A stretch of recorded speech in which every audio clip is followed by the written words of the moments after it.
కాంగ్రెస్ జాతీయ అధ్యక్షుడు మల్లికార్జున ఖర్గే పర్యటన తూతు మంత్రంగానే సాగుతోంది. ఎన్నికల ముందు రాష్ట్రానికి వచ్చిన ఖర్గే తాజా పర్యటన తెలంగాణ సమాజానికి పైసా ఉపయోగం లేకుండా పోతోంది. మంత్రి పదవులు రాని వారిని బుజ్జగించడమే ఎజెండాగా ఖర్గే టూర్ సాగుతోంది. ఖర్గేతో భేటీ కానున్న నేతల్లో మంత్రి పదవులు రాని వారే ఉండటం గమనార్హం. అయితే జిల్లా కులం ఆధారంగా పదవులను నేతలు డిమాండ్ చేయనున్నారు. రంగారెడ్డి జిల్లాకు మంత్రి పదవి కోసం మల్రెడ్డి రంగారెడ్డి ప్రయత్నాలు చేస్తుండగా అసలు చెవెళ్లలో ప్రకటించిన ఎస్సీ డిక్లరేషన్ గురించి అడిగే నాథుడే లేకుండా పోయాడు. ఎంతో ఆర్భాటంగా చెవెళ్లలో ప్రకటించిన ఎస్సీ డిక్లరేషన్ సంగతేమైందని అడగాలన్న సోయ లేదా? డిగ్రీ పాస్ అయిన ఎస్సీలకు ఇస్తానన్న దళిత బంధు వస్తోంది. మరో తరగతి పాస్ అయితే ఇస్తామన్న 10,000 ఏమయ్యాయని అడిగారా?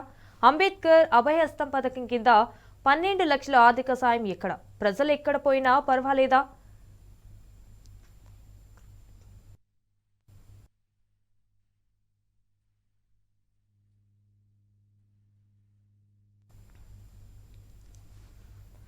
తమకు మాకు పదవులు ఇస్తే చాలు కాంగ్రెస్ నేతలు పోటీ పడుతున్నారా? స్వప్రయోజనమే తప్ప రాష్ట్ర ప్రజల ప్రయోజనాలపై కాంగ్రెస్ నేతలకు సోయి లేకుండా పోయిందని తెలంగాణ సమాజం చర్చించుకుంటుంది.